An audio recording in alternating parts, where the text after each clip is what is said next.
Hi friends, welcome to film revive. ఈరోజు మనం మాట్లాడుకుందాం కుటుంబస్థాన్. G5లో స్ట్రీమింగ్ అవుతుంది. అసలు వీళ్ళు వేసిన యాడ్లు ఎవడో చేస్తలేదేమో. నా ఫోన్లో ఎప్పుడు ఏది చూస్తున్నా ఒక 5-6 వీడియోల తర్వాత ఇన్స్టాగ్రామ్లో కానీ యూట్యూబ్లో కానీ ఈ యాడ్ వచ్చేస్తుంది, లేదా రీల్స్ షేర్ చేస్తున్నారు. మిడిల్ క్లాస్ ఏడుపు సిచ్యువేషన్లు ఉన్నాయి, ఫన్నీగా చెప్పినట్టు అదొక డైలాగ్ ఒకటి ఉంది.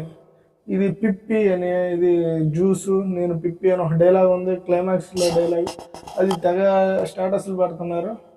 సో ఏంట్రా ఇది, ఒకసారి చూద్దాం. చాలా రోజులు అయింది ఆ సినిమా. నాకు అంటే పోస్టర్ నచ్చలేదు, అందుకే చూడలేదు. దానికి తోడు బిగ్ బాస్ నుంచి వచ్చాడు అబ్బాయి, వరుస పెట్టి హిట్ల మీద హిట్లు కొడుతున్నాడు. సో ఇప్పుడు మనం మాట్లాడుకుందాం ఈ cinema review. Please like, share, subscribe my YouTube channel. చూడండి, మంచి మంచి వీడియోలు మీరు చెప్పినవి అడిగితే చేస్తాను కూడా, నేను ఏదో ఒకటి చేస్తుంటాను. Please watch. ఇంకా మూవీ రివ్యూ విషయానికి వచ్చేటప్పటికి, ఈ స్టేటస్లు చూడటం వల్ల, రీల్స్ చూడటం వల్ల నా మీద కొంచెం ఇన్ఫ్లుయెన్స్ ఉండి సినిమా స్టార్ట్ చేయడం జరిగింది. G5లో స్ట్రీమింగ్ అవుతుంది, చూడండి మీరు కూడా. ఇంకా అది మొదలు పెట్టినప్పుడు అది ఎలా ఉందంటే, ఒక అరగంట పైన చూసాను, నాకు సినిమా నచ్చలా.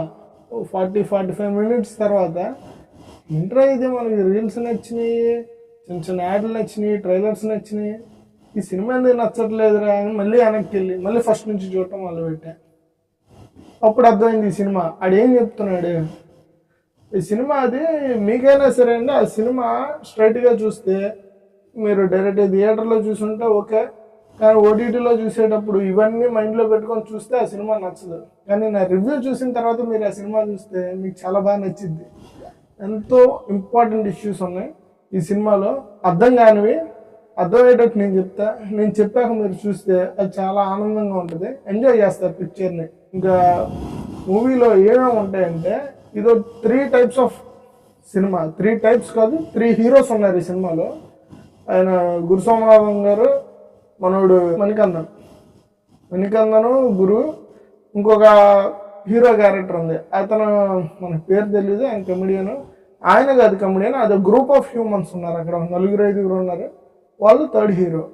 ఇక్కడ 3 స్టేజెస్లో ఒక హ్యూమన్కి ఒక సమస్య, దానికి ఒక లైఫ్ని అచీవ్ చేయడానికి డబ్బు వెనకాల పరిగెట్టాలా, లేదా సెల్ఫ్ రెస్పెక్ట్ వెనకాల పరిగెట్టాలా, లేదా ఈ 2 కాదు, అసలు లైఫ్ అనేది మిథ్య మాయా, ఉన్నప్పుడు ఎంజాయ్ చేయడం, బతకడం, ఏదో రోజు చచ్చిపోవడం, ఇలాంటి 3 ఇన్సిడెంట్స్ని పెట్టుకొని ఒక లైఫ్ని ఎలా తీసుకెళ్తారు అనేది అదొక లెసన్లా తీసుకెళ్లారు ఈ సినిమా. ఇదేదో ఫన్నీ స్టోరీ, ఒకడుండే కష్టాలు, ఆడి కష్టాలను బయటకు వచ్చి, అది కాదు అసలు పాయింట్. ఇది 3 లేయర్లను ఎత్తికెళ్తా ఉంటాడు. మీకు ఆ స్క్రీన్ ప్లే కూడా అది జడ స్టైల్లో ఉంటుంది, మన లేడీస్ జడ. 3 లేయర్స్, ఒకదాని మీద నుంచి ఒకటి, ఒకదాని మీద నుంచి ఒకటి తీసుకెళ్తే ఒక లైన్ తీసుకొచ్చినట్టు పిక్చర్ కూడా ఆ ఫ్లో వెళ్ళేటప్పుడు, ఏంట్రా ఈడంత కామెడీలో ఇంత పెద్ద వేదాంతం చెప్తున్నాడా అనే ఫీలింగ్ చూసే కొద్దీ కలుగుతూ ఉంటుంది. అసలు ఎన్ని సందర్భాలు ఉంటాయి. అసలు opening scene, okay OTT film కాబట్టి నేను చెప్పొచ్చు, ఏం కాదు. ఓపెనింగ్ సీన్ పిల్లని ఎత్తుకొచ్చే సీన్ ఉంటుంది. వీడు ముందు కనీసం చుట్టుపక్కల ఉన్న వాళ్ళకి, తల్లిదండ్రులకి అలా చెప్పలేము, ఫ్రెండ్స్కి కూడా చెప్పరు, ఎత్తుకొచ్చాక ఫ్రెండ్స్ చెప్తాడు. అంటే ఆ క్యారెక్టర్ ఎస్టాబ్లిష్ ఎలా చేస్తున్నాడు. వీడబ్బాయి ఏమి ముందు వెనక ఆలోచించాడు, ఆ టైంకి ఏం చూస్తే అది చేస్తాడు. వీడు అట్ ద సేమ్ టైం అలా చేస్తూనే మనకి సిచ్యువేషన్స్లో ఎమోషన్స్ ఉన్నాయి, క్యారీ చేస్తాడు. అట్ ద సేమ్ టైం ఇగో ఉంటుంది, చిన్న వాటికి ఇచ్చులు పోయి నాశనాలు చేసుకుంటాం. అవన్నీ ఎస్టాబ్లిష్ బేసిక్ హ్యూమన్ ఎలా చేస్తాడు. అలాగే ఇంకో క్యారెక్టర్, డబ్బుకు వాల్యూ ఇచ్చే క్యారెక్టర్. ఆ డబ్బుకు వాల్యూ ఇచ్చేవాడు చిన్న చిన్న విషయాల్లో ఎలా పీనేస్తానని చూపించి ఎదుటి వాళ్ళని ఇబ్బంది పెడతారు. డబ్బుకు వాల్యూ ఇస్తూ మనుషుల్ని ఎంత హీనంగా చేస్తారు. ఈ పాయింట్, అసలు డబ్బు వద్దు, ఏమీ వద్దు, ఉన్నాం, బతుకుతున్నాం, సస్టైన్ అవుతున్నాం, వెళ్తున్నాం, తింటున్నాం, పడుకుంటున్నాం, ఏదో రోజు చచ్చిపోతాం అని ఇంకో 3 అది. అట్లా ఈ 3 తీసుకెళ్తా అసలు మీరు ఎంజాయ్ చేస్తారు. ఇప్పుడు ఈ ప్యాటర్న్లో మీరు సినిమా చూడండి, సినిమా ఇంకా మీరు మర్చిపోరు ఆ సినిమాని. ఈ ప్యాటర్న్లో ఆ సినిమా ఉంటుంది, దాన్ని చూడలేరు. ఇంకా హీరోయిన్ ఉన్నారు, ఆవిడ చాలా బాగా చేశారు, ఎక్సలెంట్ ఉంటుంది ఆవిడ. క్లైమాక్స్ అందరికీ ఎక్కువ రిజిస్టర్ అయిన డైలాగు, పిప్పి డైలాగు.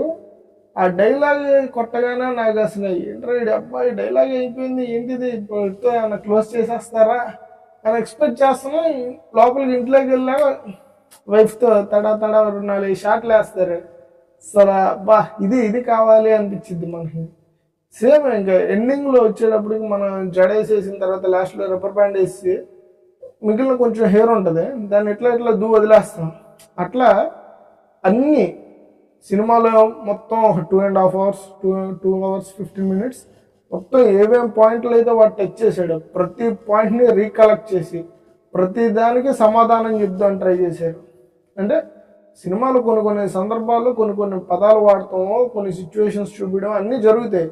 అవి అందరూ కంటిన్యూ క్యారీ చేయరు, కోర్ ఒకటే క్యారీ చేస్తారు. వీళ్ళు అలా చేయలే, ప్రతి పాయింట్ని క్యారీ చేసుకొని ప్రతి పాయింట్కి ఇది వ్యవహారం, దీనికి ఇది జరిగింది అని అక్కడ చిన్నది మన చాలా కామెడీ సినిమాల్లో చూస్తాం. ఓ రన్నింగ్లోనో ఫైట్లోనో ఎండింగ్లో మాట్లాడుకొని ప్రతి సమస్యని పరిష్కరించుకోవడానికి ట్రై చేయడం, లేదా ఆ సమస్యకి కారణాలు చెప్పుకోవడం, అలాంటి ఒక ఎపిసోడ్ పెట్టి అసలు మొత్తం పిక్చర్ అంతా ఏమేమి చెప్దాం అనుకున్నాడో, అసలు ఏమేమి జరిగినాయో, అసలు 2 గంటల సినిమాలో ఎంతో మంది లైఫ్ని ఎగ్జిక్యూట్ చేసి చూపించారు. అది చాలా అద్భుతంగా ఉంది. ఇంకా క్లైమాక్స్లో ఒక జోక్ ఉంటుంది, ఇది హీరో గారు స్ట్రగ్లింగ్ ఇదంతా అయిపోయింది. ఇదే టైంలో ఒక జోక్ ఏంటంటే మందు బాటిల్ ఉంటుంది, మూత ఓపెన్ చేస్తే అన్ఎక్స్పెక్టెడ్గా మూత మింగేస్తాడు. సో ఆయన్ని హాస్పిటల్ తీసుకెళ్ళి, ఇక్కడ వీడిది కూడా situation same, wife pregnant, delivery situation, pains వస్తే తీసుకెళ్తా, ఈ సైమల్టేనియస్గా జరుగుతూ ఉంటాయి. ఈ సిచ్యువేషన్లో క్లైమాక్స్కి ఇదంతా అయిపోద్ది, ఇక్కడ పాప పుట్టిద్ది, ఇంకా అక్కడ ఎమోషన్స్ జరుగుతూ ఉంటుంది. ఇక్కడ ఈ బాటిల్ ఏదైతే ఉందో మూత అది మింగేస్తాడు, దాన్ని ఎట్టబడ్డ డాక్టర్లు వెనకాల నుంచి తీస్తారు. ఎందుకంటే నానాటి పళ్ళు తినటం వల్ల ఫ్రీగా వచ్చేసిద్ది బయటికి, దాన్ని శానిటైజ్ చేస్తారు. ఈడు హాస్పిటల్ గ్రూప్ ఆఫ్ పర్సన్స్ ఉంటారు కదా, కామెడీ హీరోస్ అన్న, వాళ్ళు ఆ బాటిల్ మందు తాగుదాం అనుకుంటారు. ఈలోపు డాక్టర్ వాళ్ళని చూసి తాగకుండా పక్కన దాచుకుంటారు. ఈలోపు డాక్టర్ తీసేసాం అయ్యా, మేము మూత తీసేసాం అనిస్తే ఆ మూత తీసుకుంటారు. ఆ మూత ఇంకా చూస్తారు, అది శానిటైజ్ చేసిందే ఏం కాదు అనగానే ఆ మూత తీసి మళ్ళీ ఆ లిక్కర్ బాటిల్ పెట్టుకుంటారు. ఆ మూత అంటే ఆ కడుపులో నుంచి అది తీసి అది చాలా డిస్గస్టింగ్గా అనిపించింది. అంటే ఏట్రా ఇది అమ్మా, దొడ్ల నుంచి వచ్చిన క్యాప్ను కూడా కడుక్కొని దాచుకుంటారా అనే ఫీలింగ్ వచ్చింది.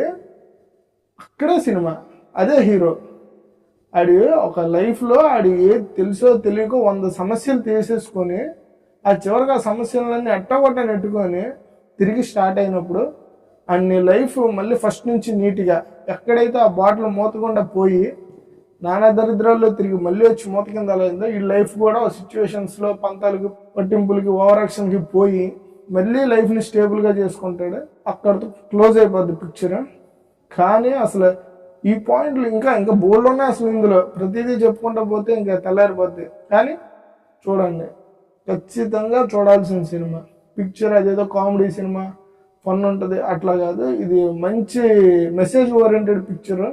విశ్వనాథం గారి రేంజ్లో ఉంటుంది ఈ సినిమాలో ప్రతి సీను. కాకపోతే వీళ్ళున్నంత వరకు నవ్విస్తూ చెప్పాలనుకొని చెప్పారు ఆయన. ఆ నవ్వించేటప్పుడు కూడా ఓపిక పెట్టుకొని చూస్తే, ఓపిక అక్కర్లా, కొంచెం ధ్యాస పెట్టి చూస్తే ప్రతి దాంట్లో నుంచి ఒక మంచి పాఠం ఉంది, నేర్చుకోండి. Thanks for